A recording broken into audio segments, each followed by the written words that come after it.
विशेला है। कनेर का फूल सुगंध नहीं है, कनेर के पुष्प में कोई सुगंध नहीं, कोई तत्व नहीं। पड़ा है, केतकी हंस रही है, केवड़ा हंस रहा है, चंपा हंस रहा है। दुनिया के लोग जिस पर हंसते हैं, दुनिया के लोग जिस पर उंगली उठाते हैं, दुनिया के लोग जिससे नफरत करते हैं, मेरा महादेव उससे प्रेम करता है, मेरा महादेव उसको प्यार दे दिया धक्का किसी। दुनिया के लोग जिससे नफरत करते हैं, दुनिया के लोग जिसको धिक्कार देते हैं, धतूरे को कौन पूछे, कांटे वाले पौधे को कौन पूछे, कनेर को कौन पूछे। कोई पशु पक्षी नहीं खाता कनेर को। विष भरा है, आंकड़े में विष भरा है, मंदार में विष भरा है।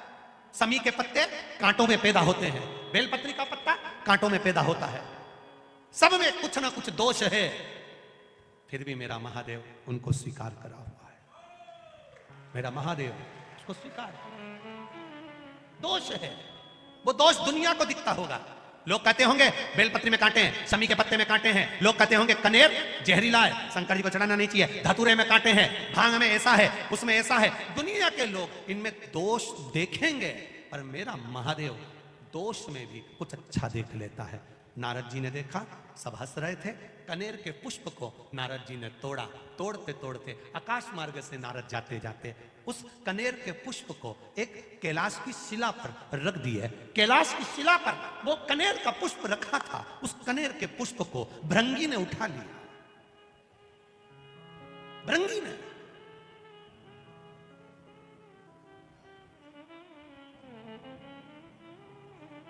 और भृंगी उस कनेर के पुष्प को उठा लेता है। श्रृंगी ने देखा कि भृंगी ने कनेर का पुष्प उठाया। श्रृंगी ने आवाज लगाकर कहा, भृंगी क्या कर रहे हो? भृंगी कह रहे हैं, मैं जब महादेव से मिलकर आया था तो महादेव के आज चरणों में कोई पुष्प नहीं था। देवादिदेव महादेव के श्रृंगार में कोई पुष्प नहीं था। श्रृंगी ने कहा, यह पुष्प में सुगंध नहीं है,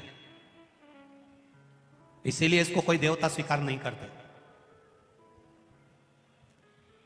भृंगी ने कहा, शमशान की राख मनुष्य के कपड़े पर लग जाती है तो मुर्दा जलाकर आने के बाद नहाना पड़ता है। वो शमशान की राख महादेव पर चढ़ जाती है तो वो भी पैकेट में बंद होकर लाखों की बिक जाती है। शमशान की राख मनुष्य के कपड़े पर लग जाए तो उसको शमशान से आकर नहाना पड़ता है। वो शमशान की राख महादेव पर चढ़ जाए तो वो भस्मी बन जाती है। शरीर पर महादेव के लगने के बाद चपटी भभूत में है खजाना कुबेर का, उसकी भस्म से भी कुबेर का खजाना झड़ता है।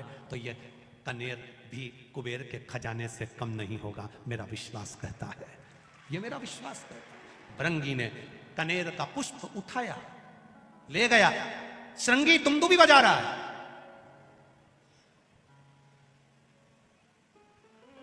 श्रृंगी दुमदुमी बजा रहा है। देवी भागवत कह रही है, कुर्म पुराण कह रही है, कुर्म पुराण का 24वां अध्याय कह रहा है।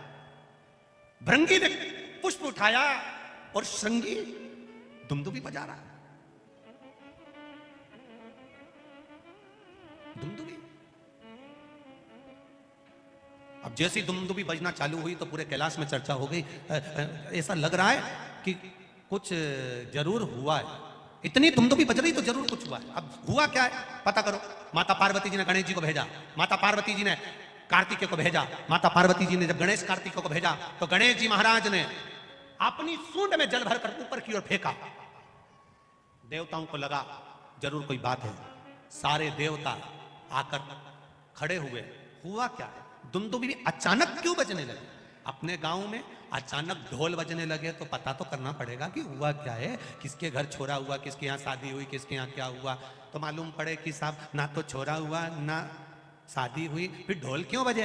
तो के साहब वो मांगने वाला कोई आया है तो वो आटा मांग रिया है तो ढोल बजा रिया। तो क्या मांगने के लिए ढोल की क्या जरूरत पड़ गई? तो क्या लोगों की बेल बजाओ तो गाली दे, ढोल बजाओ तो ताली बजाओ, तो इसलिए ढोल बजा। तो इसने आखिर बात क्या है? दुमदुमी बजी तो क्यों बजी? दुमदुमी बजने का कारण क्या है? जो दुमदुमी का नाद पड़ा सारे देवता आकर खड़े हो गए। इतने में भृंगी ने एक कनेर का पुष्प मात्र कनेर का जिसमें विष भरा हुआ है, किसी काम का नहीं, जिसमें सुगंध तक नहीं है, जो कोई काम का नहीं था, उस कनेर के पुष्प को भृंगी ने देवाधिदेव महादेव के चरणों में जैसे ही रखा, पार्वती जी ने उस पुष्प को देखा, देखकर विचार करा, जो भी सुगंधित पुष्प आता था शिव जी के ऊपर चढ़ता था, भले इसमें विष भरा है, क्यों ना ये भी शिव पे चढ़े। पार्वती जी ने उठाकर शंकर भगवान के कानों में उस पुष्प को लगा दिया। कनेर का वो फूल आज भी शंकर भगवान के फोटो में, पुराने फोटो में, पुराने चित्र में शिव जी के कान में लगा हुआ। कभी कभी किसी ने दर्शन करा है किसी ने ऐसा दर्शन कि शिव जी के कान में कनेर का फूल लगा हुआ देखा होगा। तब पार्वती जी ने कानों में उस पुष्प को लगाया। देवाधिदेव महादेव नेत्र बंद कर स्मरण करते हुए देख रहे हैं। देवता खड़े होकर अपने आप को विचार कर रहे हैं कि यह पुष्प शिव जी पर कितना सुशोभित हो रहा है, यह पुष्प हमको भी मिलना चाहिए। भगवान शिव ने नेत्र खोलकर कहा, यह मुझ पर चढ़ा है, देवताओं को भी प्रिय लगा है, सभी देवताओं को कनेर का पुष्प समर्पित होगा और वो कल्याण करने वाला। जहां पर पति और पत्नी के संबंध बेकार हो जाते हैं, विवाद हो जाता है, अदालत में बात पहुंच जाती है, परिवार वालों पर दहेज का केस चालू हो जाता है, कहीं ना कहीं किसी ना किसी रूप में कार्रवाई चालू हो जाती है, पति पत्नी में वापिस प्रेम को बढ़ाया जाए। उस प्रेम को बढ़ाने के लिए शंकर भगवान का समझ लीजिए, शिवलिंग, कनेर के पुष्प की माला, काई के पुष्प की, कनेर का वो पीला जो फूल होता है, आप टीवी पर दर्शन कर रहे होंगे, कनेर के पुष्प की माला जो ऊपर जलाधारी लगी है, जिस जलाधारी में से बूंद बूंद पानी गिरता है, ये शंकर भगवान की 5 बेटियों का स्थान है। कौन कौन सी बेटी, नाम ले, जया, विषहरा, श्यामली बारी, दौतली और 5वें नंबर की देव। ये शिव जी की 5 लड़की है जो पानी बूंद बूंद नीचे गिरा रही है। शंकर भगवान की बेटियों के स्थान से शंकर भगवान की जो ये जलाधारी है, जलाधारी अशोक सुंदरी वाला स्थान, ये जो जलाधारी है, बेटियों के स्थान से जलाधारी तक जो कनेर के माला बनाकर स्पर्श कर कर लगा देता है, शिवरात्रि के दिन प्रदोष काल के समय पर उस पति पत्नी में कितना भी झगड़ा हो रहा हो, आपस में प्रेम बनना प्रारंभ हो जाता है। अदालत का केस धीरे धीरे समाप्त होने लगता है। अदालती कार्रवाई, यहां तक कहा गया कनेर का पुष्प, भाई भाई में विवाद हो रहा हो, जमीन के लिए विवाद हो रहा हो, किसी प्रॉपर्टी के लिए विवाद हो रहा हो, या किसी अन्य विवाद में पड़े हुए हो, या तुम्हारे दुश्मन बढ़ रहे हो, तो भी कनेर का पुष्प शिव को समर्पित किया जाता। कनेर का पुष्प सुख प्रदान करता। 2 पुष्प ऐसे हैं जो भगवान शंकर को नहीं चढ़ाए जाते, एक केतकी, एक केवड़ा।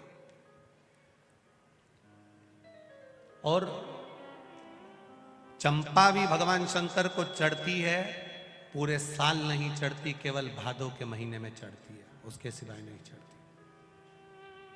क्या कारण था? केतकी की कथा तो यहां पर शिव महापुराण में आ जाती है कि केतकी ने एक गलती कर दी थी। जब ब्रह्मा जी शंकर भगवान के शिवलिंग का दर्शन करने के लिए ऊपर जाते गए, शिवलिंग का छोर नहीं मिला, शीश नहीं मिला। ब्रह्मा जी गौ माता को लेकर आ गए, गाय चलो पृथ्वी पर चलकर भगवान विष्णु के सामने कह देना कि ब्रह्मा जी को छोर मिल गया। गौ माता ने कहा मैं झूठ क्यों बोलूं? ब्रह्मा जी ने कहा तुझे एक रोटी दिलाऊंगा, प्रत्येक घर से तुझे खाने को रोटी मिलेगी। एक रोटी के चक्कर में गौ माता ने झूठ बोल दिया भगवान विष्णु के सामने। केवल एक रोटी के लिए गाय झूठ नहीं बोल रही, एक रोटी के लिए संसार का मनुष्य भी झूठ बोलता है, दिन भर झूठ बोलता है।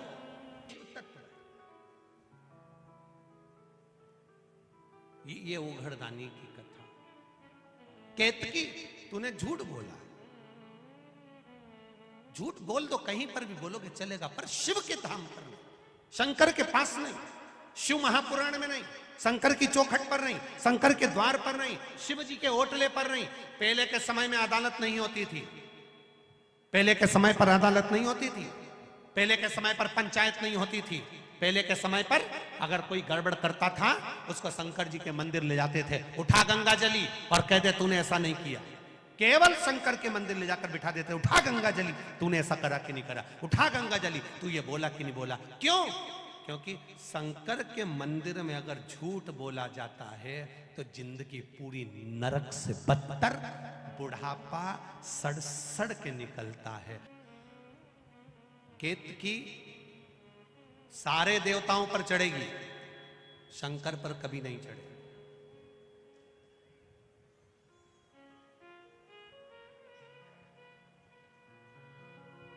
केवड़ा शिव जी पर क्यों नहीं चढ़ता? केवड़े का पुष्प शंकर तक क्यों नहीं पहुंचता? केवल एक कारण,